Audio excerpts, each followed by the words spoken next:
This might be corny, but today I'm going to show you how to make a candy corn friendship bracelet.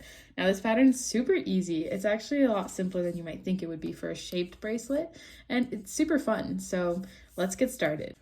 This pattern is going to be kind of an alpha style. So we'll be working from left to right and then right to left and then repeat. But we're going to make it into a triangle shape. So we're going to do knots on all the strings and then separate out which ones we're doing on the strings. I'll explain that better as we go, but I just wanted to give you an overview first. So you're going to need 3 colors, your candy corn colors. You're going to need your white, orange, and yellow. And you can change these colors up if you want, but these are the iconic candy corn colors. So we'll start with this. Then we have to figure out where all the colors go. So it is yellow on the bottom, orange in the middle, and white on the top. And the way I remember that is because the outside is supposed to look like corn. So if they were all stuck together, it would look like corn. So the yellow's on the outside, then the white's always at the top. So I remember that the orange goes in the middle. So that's the order we're going to be doing. Because the yellow is going to be wider at the bottom, we're going to want the yellow string to be the longest. Now, this is the mistake I made on the first try of bracelet I made for this. So that's why we're fixing it for this tutorial. Then you're going to need the least amount of string for your white. But first, let's start by measuring out the yellow. You're going to want this to be your entire wingspan about. So I would say at my wingspan, it's about 5 feet. So that's a good guess to go with. And then you're going to take that and fold it in half so that the ends are touching. And then pull that to straighten it out. So that's one of our strings. Now the orange can be shorter. I'm actually just going to make it pretty similar to the same size. And then also, depending on what color you want to use for the loop start or whatever start you end up doing, you're going to want to make that color a different length. So I'm just using this string that I already measured to measure my orange string. Because it was already folded in half, I made sure I folded this orange string in half before cutting it, or else it'll be too short. Then I'm going to use my white. Of course, my white doesn't have to be as long as my other strings. I am going to make it about as long though, because I'm going to use this for my loop start.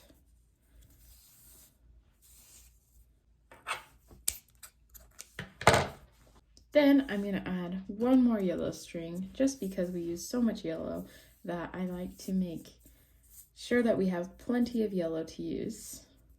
We're going to make one more of those. And you can make this yellow string a tad longer, just to be safe, depending on how long you're going to need this bracelet. I always say that with friendship bracelets, it's better to go too long than too short, because if you work hours on something and then it's not long enough, it can be super disappointing. And also, if you are way over and you have a lot to cut off, then that's not the end of the world. So now we're going to line all these up. Mine's a little messy. We're just going to make sure that the folded ends are all lined up, because the other side is not always going to be lined up, just because of the nature of the strings being different lengths. But once the tops are all lined up, we can make our loop start. Now I have another video that talks about the loop start more in depth. But basically, you're going to want to give yourself a little bit of extra space. So say that's the top. You're going to want to give yourself a little extra space. And then we're going to tape down right here. And I'll show you how we do it, of course. But it is sometimes easier to watch a slower version of this. And since I'm focused on the candy corn part of this pattern, it's probably best if you go watch that other video if you don't know how to start it. But since I made my white the longest, I'm going to take it and don't do exactly what I did. I'm going to do a forward knot and tie it, and then a backward knot and tie it, and then repeat that until it's the length of the loop I want.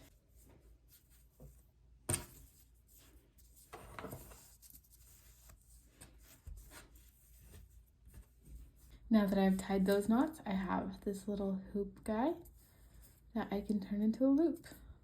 So then I'm going to just tape this down as the start of our bracelet. Use as much tape as you need. Make sure that the tape you're using doesn't injure your desk. Okay, now we're gonna get started on the actual bracelet pattern. So we're gonna start with the white, which if you don't know what forward or backward knots are, then that will be something that you need to practice or learn from another video. You might be able to get it with this one, but it might be a little trickier, so be patient with yourself. So I'm gonna take out the 2 white strings, and for the top of our candy corn, well, I'm actually gonna leave one of the white strings in, but we're just gonna switch off which white string we're using so that it lasts longer throughout the bracelet.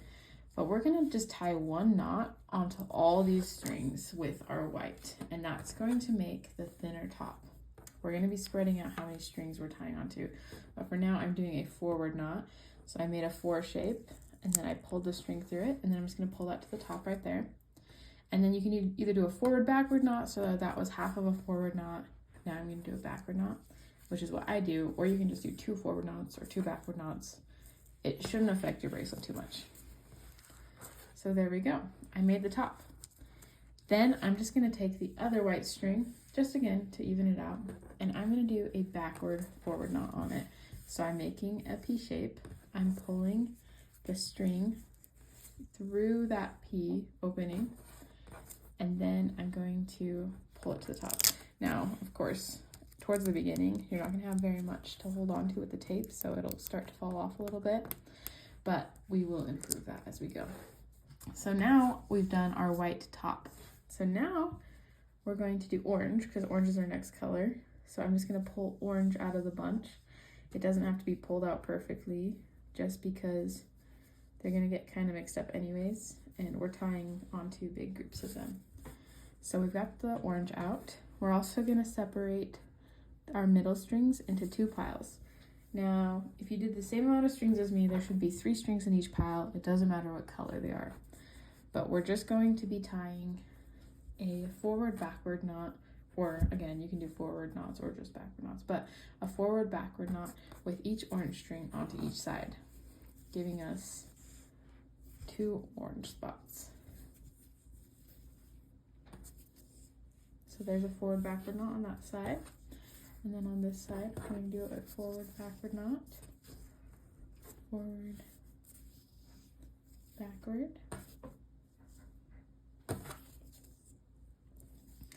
And then of course we need to connect those because they are separate. So we're going to take the 2 orange strings, put them in the middle, and then we're going to tie them onto each other.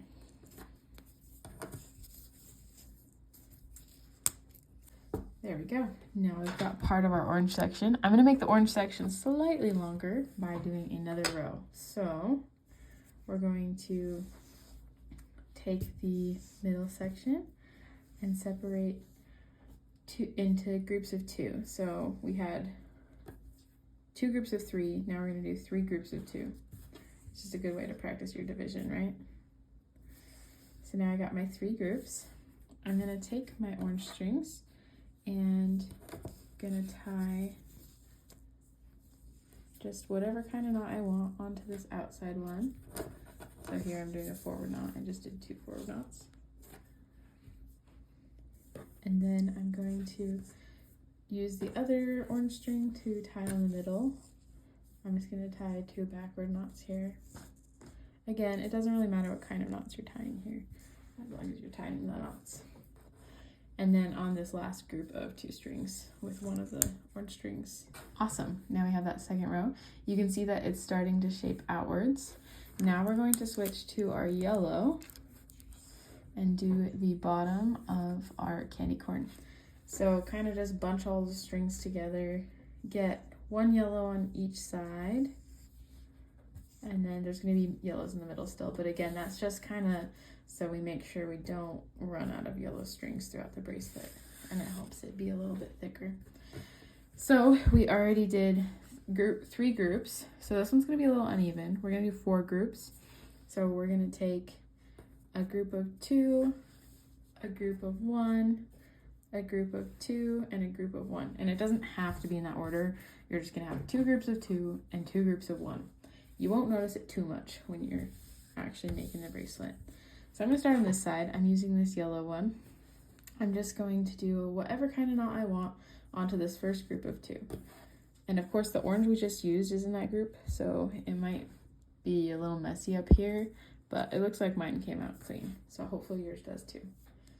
So then I'm gonna do another backward knot for this. Then I'm gonna go to my next one, and I'm going to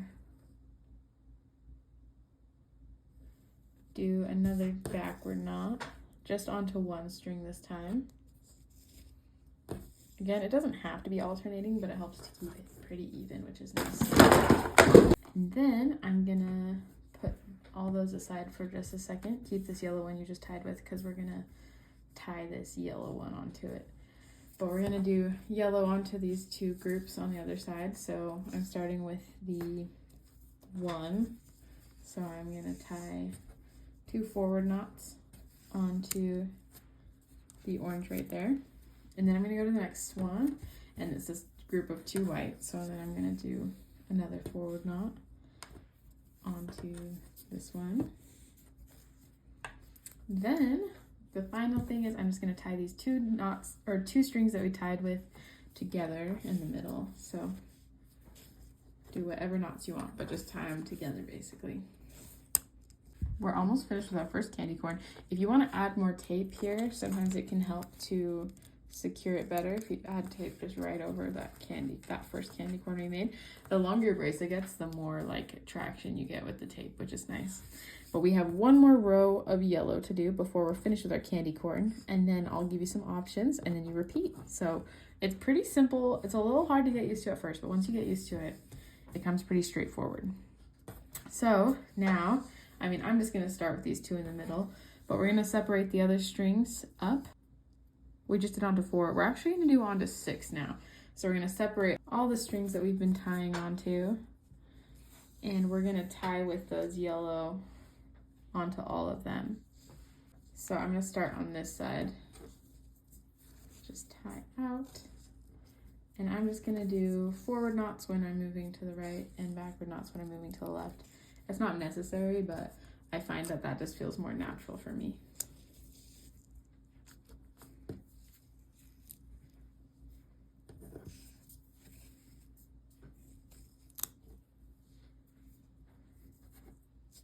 So you can see I did it on those first 2 yellows, and then now I'm doing it on this last orange with that yellow. Then I'm just gonna set that yellow aside. Now I have the other side to do. So I'm gonna take this yellow, I'm gonna tie onto this white. Again, I'm just doing backward knots because I'm going to the left, but that's not necessary. Then I'm tying onto the next white. And then I'll finish up by tying on to this orange right here.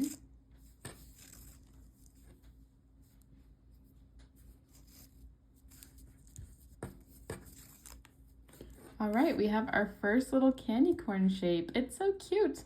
And as we go, they'll start getting more and more defined, and you'll be able to start telling that they're candy corn more. Now we have multiple options right here. You can either, if you have a bead that's thick enough that you want to put all your strings on and then put a bead up onto the strings in between each one, you can. I thought about doing that, but I'm just going to show you the way where we just continue and we make more candy corn on top of the candy corn. So, or underneath the candy corn, I should say. So in order to start our next candy corn, we're going to take one of the white out and we're going to bunch up the rest of the strings as close as we can together. Next, we're going to take the white and we're going to tie whatever knot we want. I'm going to do a forward-backward knot, but we're just going to tie right over that whole bunch of strings. So you can see that both ended the last candy corn and started our next candy corn. So that's enough for the white. So that's going to be our step every time. And then we're going to repeat exactly what we did for this first candy corn, starting with the oranges. So I'm going to let you rewind the video if you need help remembering how to do that. But if not, then go ahead and you make as many candy corn as you want until it fits the length around your wrist. Then I'll tell you how to finish the bracelet. Now that we've gotten to this point where it is long enough that it'll wrap around our wrist as much as we want it to, it doesn't have to match up all the way because we are going to make this little extension spot right here to finish it off, and you'll understand better what I mean as I do it. But I'm going to show you exactly how to do that. So first, you're going to split your strings into 2 groups, and then you're going to split those strings into 2 groups. So because we have an even number of strings on both sides, makes it really easy. So we're going to do 4 groups of 2 basically. Now let's start with these first 2 on the left side. We're going to take these strings, and this is actually a rope making technique, but we are going to twist these 2 together to the left, or to the right, so going left to right. And then we're going to do the same thing. Hold on to this one so it doesn't unravel. Do the same thing with these other 2 strings. Now we're going to keep twisting them as we twist them around each other to the left. Basically, you're going to twist the strings the opposite direction that you're twisting them around each other. So twist and then around this way. Twist and then around this way. Twist and then around this way. And we're going to keep doing this until this is as long of a section as we need. Basically, we're going to do the same thing with the other 4 strings as well. And that is going to be used along with this one to tie through the loop start of our bracelet. So this is one of the easiest ways, I think, to start and finish a bracelet. It makes it really convenient. And then if people have different sized wrists, it's really easy for them to adjust that. The one con, in my opinion, is that you will often have a little bit of string hanging off of the bracelet. But if that doesn't bother you, which it doesn't bother me, as long as it's not too long. If that doesn't bother you, then that's not a problem at all. So once you get this to the length that you think you need it, this is how you're going to finish it. So you're going to keep it twisted really tight. You're going to grab that last part that you twisted and just hold it. And then we are going to make a loop like this. So you can kind of see it. And then you're going to put the ends of the strings through that loop. And you're just going to tie the knot as close as you can. So keep it loose, but then as close as you can to the ends of your twists, if that makes any sense. And then also, the longer you make this section, the safer you'll be, because you can always tie down and make it shorter, but you can never add once you tie the knot unless you're like really skillful. I can never add once I tie the knot. So you want to make sure you have plenty. So this should be plenty for this side. I'm going to do the other side now. It's the same technique. So kind of like earlier, I'm just going to do it off camera and let you do that on your own. And then we will finish up the bracelet for reals. And now that we fast forwarded to when we've finished these, our last step, very last step, will be to just cut off the ends underneath those knots. I always like to leave a little bit of a tassel sort of thing. You can cut pretty close, but don't cut so close that your knot is gonna come undone. You again, like, I feel like I'm getting pretty close, but it's still a cute little tassel look, which I appreciate. You can discard those strings or save them for other little projects where you can use scraps. And our candy corn bracelet is finished. So in order to put it on, you're going to put your wrist down onto it. I like to take the knot of one of the sides, put it through the hoop, bam, and then tighten it. And then you're gonna just use that other one to tie a knot with it, and then you can tie a bow, or honestly, this just stays for me. As you can see, my strings are a little too long for my liking, so I'm probably gonna just tie another knot down. I'll actually show you how to do that, but it is a super cute bracelet. So if you want to know how to make them shorter, you are just going to take your already pre-tied one, and then you're gonna make a loop with it like we did earlier, and then you're gonna put that through it. So bam, it's very similar to our process from earlier, and as you can see, that makes it nice and short. I'm just gonna double check it before I get rid of all the excess string at the top and make sure that's a good size for me. So that looks like it'll be plenty of space, so I'll match that on the other side. So you can just chop that off and it's super effective. So here is the cutest little candy corn bracelet. It's super simple, super fun, and just a great project to do. I hope that it was an easy tutorial to follow and that you have a great Halloween.